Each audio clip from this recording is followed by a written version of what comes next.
Most markets want the freshness of live lobster, and preparing them from export happens right here in Fremantle. One of the most interesting aspects of this story is that the fishermen that pull the lobster out of the water also have a say in how the export business takes shape.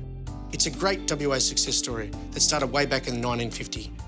So, Glenn, back in the 1950s, something big happened. What was that?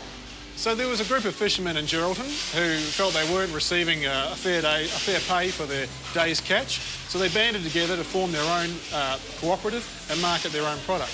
And that's been a hugely successful model. And what it's done is it's generated returns to the fishermen to control their own destiny. And it's all been fishermen-driven. So we have had a nationally recognised R&D program for about 15 years. We were only represented in the north, in the northern zone of the fishery, but those benefits became very clear for all to see.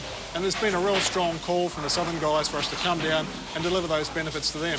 And of course that yields more benefits back to the original members in terms of a greater share of the market and also a stronger voice when it comes to lobbying for sustainability issues and so on. Who's the main target market for you? Yeah, so our main market's China, and China takes the vast bulk of our catch. Not to say there isn't a strong local demand for the product, and we certainly supply that market as we can. Currently we have about 140 members, and we represent about 63% of the catch. It's about 4,000 tonnes in the coming year, so that's about the same as South Australia, Tasmania and New Zealand all rolled into one. So it's a good industry. It's a fantastic industry.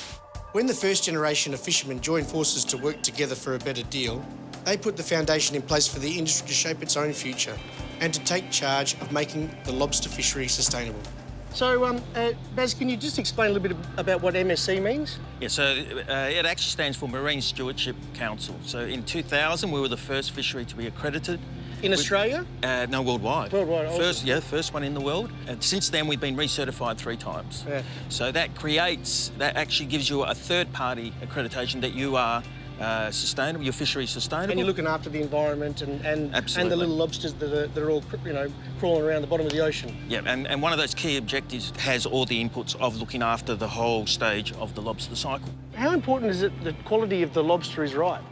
It's extremely important. The focus isn't just on the quantity we bring in, it's actually on the quality, right? So we're trying to bring in the quality because that's what the market wants, right? So we're bringing in perfect lobsters to be sent overseas so that they become the best of the best. I'm a chef that specialises in seafood, and my parents have been around seafood for the last 35 years. But I can tell you, these little fellas are really putting WA on the world map. I think this is my present for lunch.